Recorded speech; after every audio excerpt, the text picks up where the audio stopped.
ఉదయం 5 గంటల నుంచి మంచు పట్టుకొని అసలు ఇలా చెట్లు కనపడాల ఒక గంట దాకా. ఇప్పుడు టైం వచ్చేసి ఖచ్చితంగా 9 అవుతుందండి. ఇప్పుడు కొంచెం సూర్యుడు వస్తున్నమాట బయటికి మెల్లగా. లేకపోతే రోజు మంచు తీవ్రంగా పట్టిపోయిందన్నమాట. ఇంకా సంక్రాంతి వస్తే అసలు ఏ లొకేషనే కనపడదేమో 8-9 గంటల దాకా. మనకైతే ఇంకా రాత్రి క్రిస్మస్ సెలబ్రేషన్ అయితే జరిగింది చాలా బాగా. ఈ సంవత్సరం పర్వాలా. తర్వాత వచ్చేసి మరుసటి రోజు అంటే పండుగ రోజు మీకు చెప్పే కానీ చాలాసార్లు నీసు తెచ్చుకోమని చెప్పేసి మోసం. ఇంకా మరుసటి రోజు ఇంకా అందరు మటన్లు చికెన్లు బీఫ్ అని చెప్పేసి అందరూ భాగాలు కోసుకుంటారు. మళ్ళీ కొట్లకి వెళ్ళి కూడా చికెన్ ఒక 1 కేజీ, మటన్ ఒక 1 కేజీ ఇలాగా తెచ్చుకోరు. మామూలుగానే ఇంక అందరూ పొట్టేలు ఉందనుకోండి, ఆ పొట్టేలని ఒక 15,000 ఉందనుకోండి, 15 మంది భాగాలు అలాగుంటే మాట.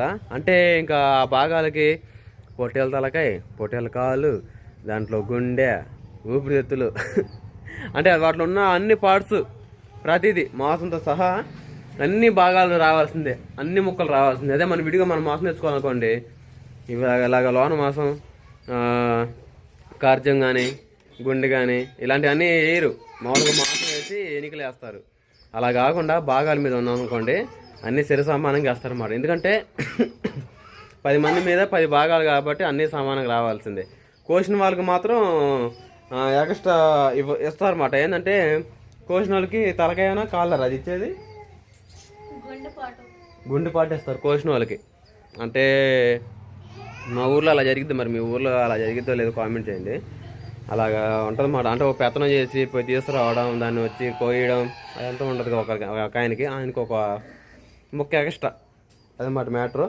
ఇంకా నేను ఉదయాన్నే మామూలుగా విడిగా తీసుకొద్దాను అనుకున్న ఆలోచనతో ఉన్నా. మా మామ అసలు ఊరుకోడు, భాగాలు మీరు తెచ్చుకుంటేనే బాగుండదు అని చెప్పేసి ఇంకా ఉదయాన్నే 6 గంటలకు ఫోన్ చేశాడు. నానే త్వరగా రా, రాత్రి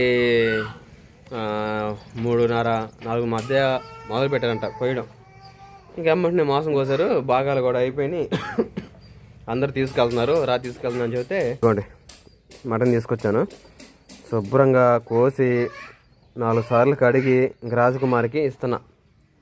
ఇప్పుడు రాజకుమారి మటన్ కర్రీ వేసిది మాట. ఇదిగోండి కాజ్యం, తర్వాత మాంసం అన్ని రకాలు ఉంటాయి మాట. బోటి దీంట్లోనే. ఏ రాజీ ఉడకబెట్టానా? కుక్కర్ ఎలా పెట్టాలో అది తెలియదురా, నువ్వు చూసుకుందాను కానీ రామర్రా. పిల్లలు ఇప్పుడే లేచారు. రాత్రి సెలబ్రేషన్ అయిపోయేసరికి దగ్గర 12:30 మొదలైంది. పిల్లలది డ్యాన్సు, కేక్ కటింగు, సాంగ్స్ అని వాక్యం అని అన్నీ అనేసరికి 12:30 అయిపోయింది. ఇంటికి వచ్చేసరికి 1 గంట అయింది. పడుకునేసరికి 1:30 అయింది. కళ్ళు మంటలో ఉన్న 3 రోజులు పెట్టి సరిగ్గా నిద్రే లేదలే. వీడియోస్ తీస్తున్నానా, అవి ఎడిటింగ్ చేసుకోవడానికి నాకు సాయంత్రం వీలైంది, పొగలేనికి వీలు కాదు.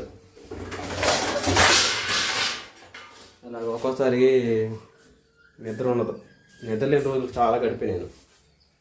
కానీ మనిషికి నిద్ర చాలా ముఖ్యం, అదే ఆరోగ్యం ఇచ్చేది. ఇక నుంచి నేను అంత ప్రెజర్ పెట్టుకోవాల్సిన పని లేదనిపిస్తుంది నాకు. కుక్కర్ తీసుకున్నా, మోసం వేసేద్దాం.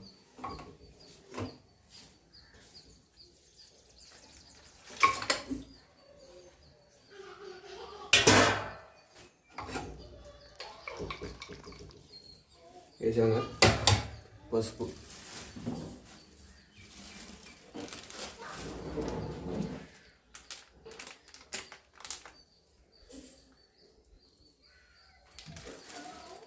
వేసిన తర్వాత సాల్ట్ వేయాలి. ఎప్పుడైనా ముక్క రుచి రావాలంటే కల్లుప్పు వేయాలి. కల్లుప్పు వేస్తే టేస్ట్ వేరే లెవెల్ ఉంటుంది. అంటే మనకి అసలు సాల్ట్ తెలియదు, కానీ మనకు తప్పదు. మన డైలీ వారీలో అది ఒక అలవాటు అయిపోయింది పార్ట్. అన్నప్పుడు ఏం చేయాలి, కూరలు వేసినప్పుడైనా కల్లుప్పు వేసుకొని ఉప్పు సాలినప్పుడు కొంచెం సాల్ట్ వేసుకుంటే సరిపోయింది. అది నా ఉద్దేశం.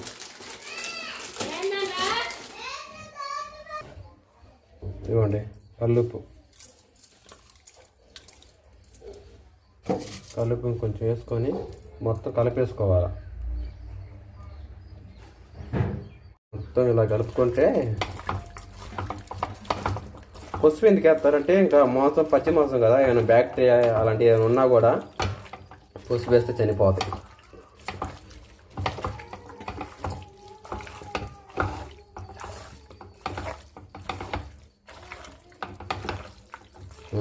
సరిపోయింది. ఓకేనా, ఇంకా గ్యాస్ స్టవ్ ఆన్ చేసేసుకుందాం, మూత పెట్టేద్దాం ముందు. సరేనండి, కుక్కర్ మూత అయితే పెట్టేసేసా, ఇంకా లాక్ చేసేద్దాం. ఓకే, ఉన్నట్టేగా లాక్ అయినట్టే, మూత కూడా పెట్టేద్దాం.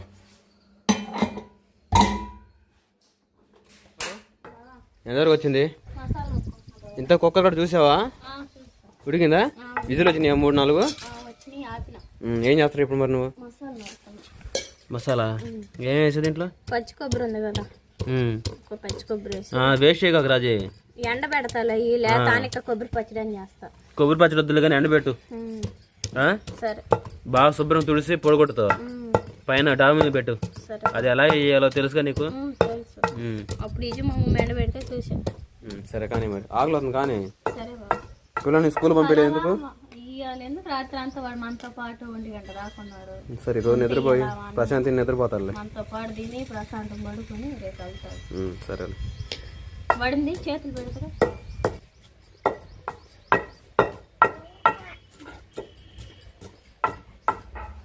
ఇవ్వండి, ముక్కలు కూడా బాగా ఉడికినాయి. తర్వాత ఇంకా కూర చేసి తింటే కానీ ఒక లెవెల్లో ఉండదన్నమాట. తినాలా, పని చేయాలా, కష్టపడాలా, మళ్ళీ సంపాదించాలా, పిల్లల భవిష్యత్తు కోసం చూసుకోవాలా, అన్నీ చేయాలా. ఇవన్నీ చేయాలంటే కష్టపడాలంటే ముందు తినాలా. ఇప్పుడు తింటారని అంటున్నారులే కొంతమంది, అందుకని చదువుతున్నాను. తినకుండా ఎవరు బతకగలుగుతారు? బతకాలంటే ప్లీజ్ చెప్పండి అండి. ఆ ఫారంలో ఏందో నేను కూడా ట్రై చేస్తా కదా. ఓకేనా?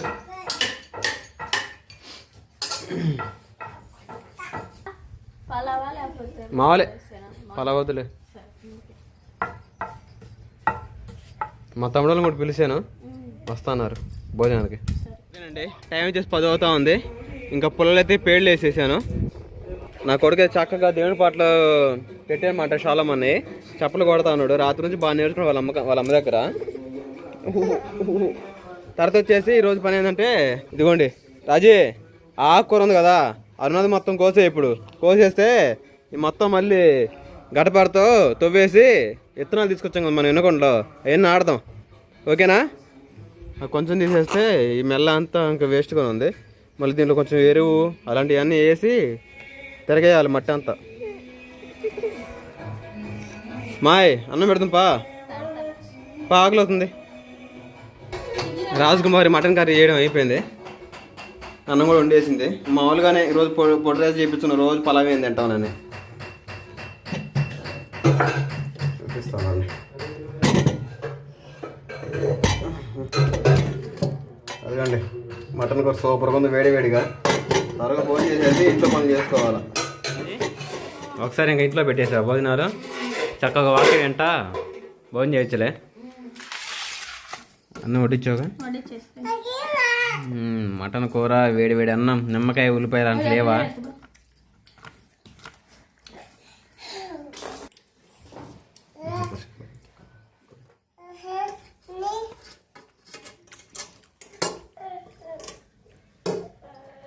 ఏంటంట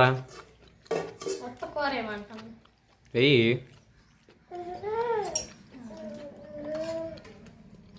చూసుకో.